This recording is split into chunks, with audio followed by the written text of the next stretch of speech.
Good afternoon, everybody. With me is our Fire District Chief, Buddy Emerson, and he's here to most likely affirm some of the challenges we're seeing with the heroin overdoses in our community.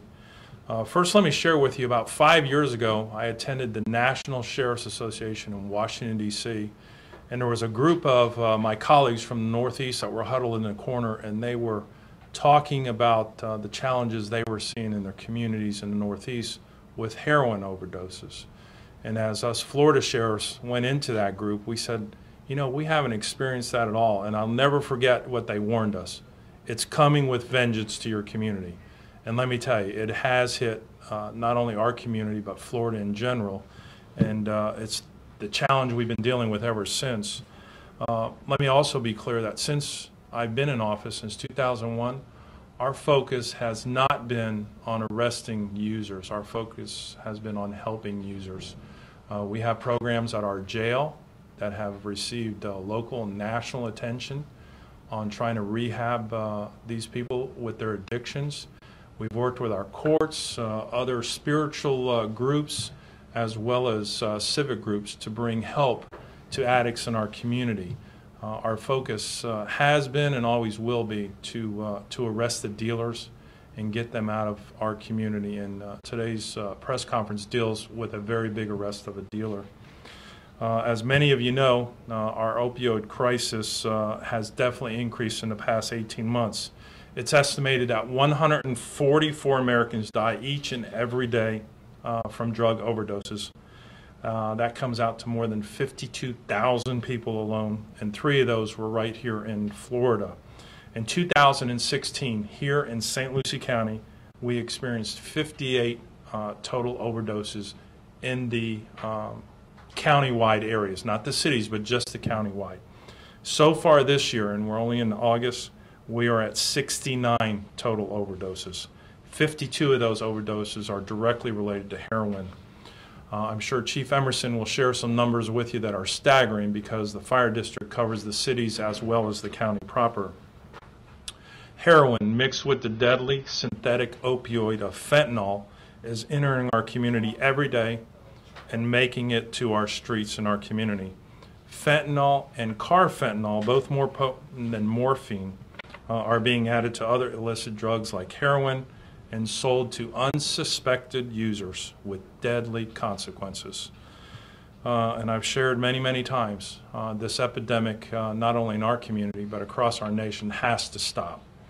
Many of you remember back in March, we arrested Sharon Albury and seized 600 grams of heroin and fentanyl. You all remember that arrest?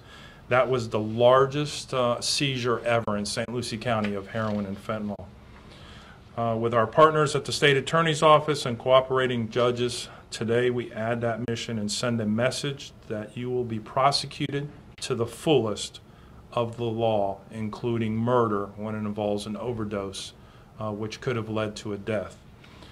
Friday, we had an overdose. It was reported in a hotel in the 100 block of South Ocean Drive in Fort Pierce. The victim was transported to a local hospital after being found unconscious, and the paramedics revived him with Narcan. In his interview, he stated that he showed up at the location to trade drugs with Rebecca Lindsay Miggins. He gave her Molly in exchange for what he believed to be heroin.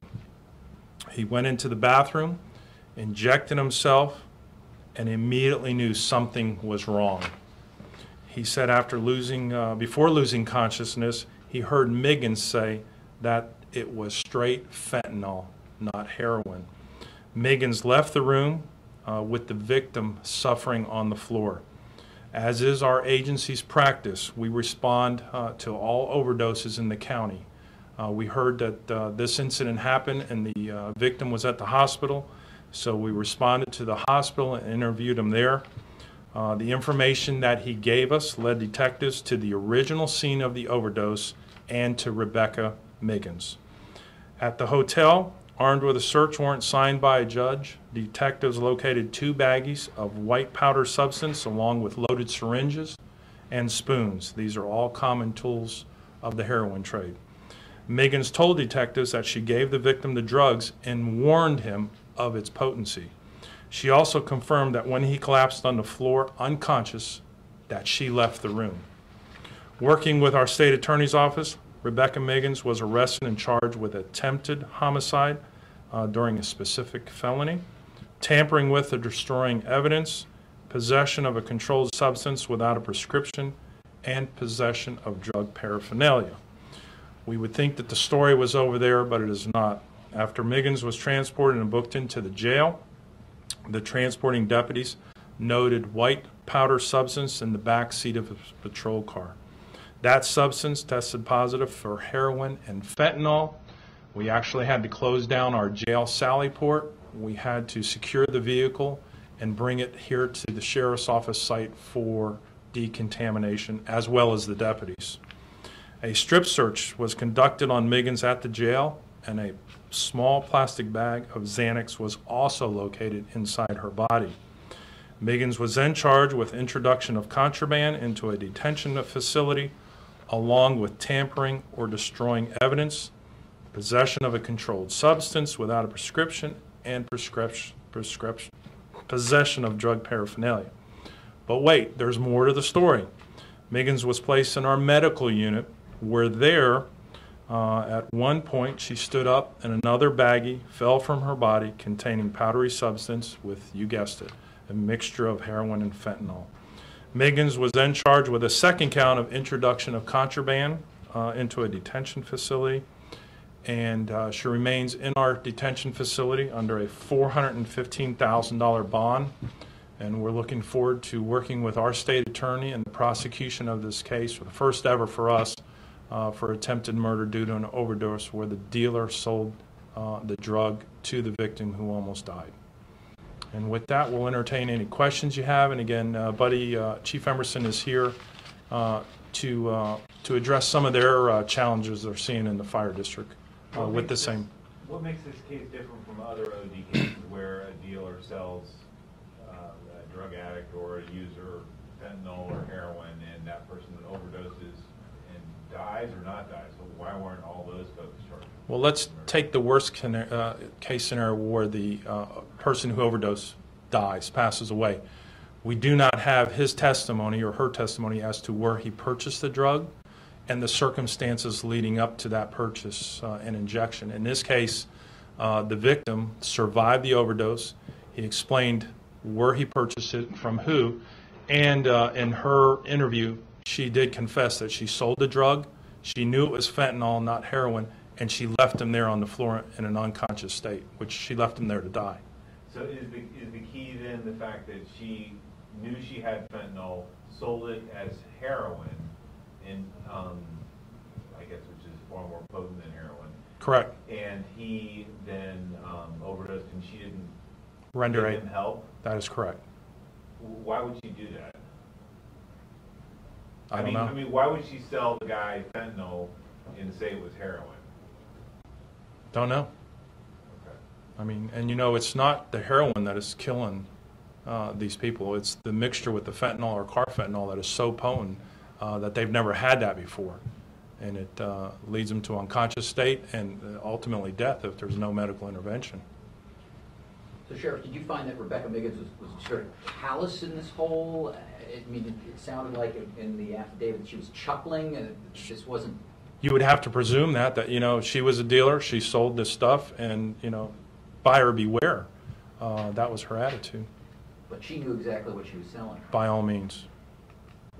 Now, correct me if I'm wrong, the state also, though, has this 911 Good Samaritan law. If she had picked up the phone and called 911, we wouldn't have This discussion, most likely.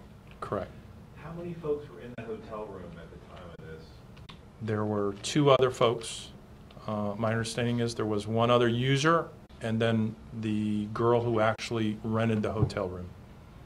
So it was Rebecca Miggins, the Cowgill, the OD victim, and another person? Correct.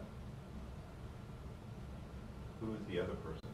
Can't tell you. Or was that person arrested? No, that person was not arrested. Again, our focus is not on the users. We want them to seek help. Our focus is on the dealers. Well, I'm just trying to understand, because there's so much that's blacked out. I'm just Sure. trying to understand. That's why it's blacked out. Was that other person the one who called 911? To keep it from... No, we got the call from the hospital when the victim arrived there. Is there an issue with, I mean, it's a drug dealer and a drug user, it's their word. Correct. Is there any issues, like how likely is this case going to be able to be prosecuted? I mean, just because of those two word against each other. Well, you not only have the victim telling the same story, the drug seller, Megan's telling the same story. We have a witness in the room that told the same story. So. Now, you did say at one point that she did warn him about the potency. Correct. But didn't Say it was pure fentanyl. Mm-hmm. Correct. Sure. Would you say that drug dealers, suspected drug dealers, just feel like, hey, he's buying it, she's buying it, what happens? Too bad. They feel that they can get away with it because who cares? And you Is know, the message now saying that's not going to happen anymore? oh, that's always been the message, correct. And you know, there's some in our community, I've spoken to some people that says, you know what, these people who overdose bring it on themselves. But you know what, if they have an addiction and a problem, they can't help themselves, but the dealers can help themselves. They're selling this poison and pushing it in our community, and that's our focus, to get them out of here. Did you guys, the actual drug that the OD victim had, that was straight, pure fentanyl? Guys in the back? Yes. Yes. Mm-hmm. Okay. Which is like massively more powerful than heroin. 100 times more powerful than morphine. Correct. How about any questions for the fire chief? Chief, He's got some statistics that are just yeah, leave you in awe. I wanted to ask the chief, somewhere I thought I read in the affidavit something about how the victim's heart rate had slowed to like 2 beats a minute. I mean, that's how close this person was to death, I guess, is that it? If that's what it says, it's not unusual in a circumstance like that to find the victim near death, and it's up to us to bring him back. Is that frustrating to you guys that you've seen this surge? Well, let me put it in perspective for you. We started keeping statistics back in 2014. We go on hundreds of overdose calls a year. Those that are specifically attributed to this epidemic, opioids, we started keeping track of by Narcan usage in 2014. So in 2014, we used 144 doses of Narcan to treat specifically an opioid overdose somewhere. By 2015, that number had risen to 210 uses. By 2016, 387 uses. Today, with only 7.5 months of the year passed, calendar year, we're at 261. We will break 400 uses this year if we keep on track, on average, around St. Lucie County. That doesn't count the ones that law enforcement uses, because they treat it before we get there. And I'll give you a good example. The details of this case I was not entirely familiar with. I knew it had happened, but I didn't know the entire story. Every other Friday, 2 times a month, I ride rescue with my crews.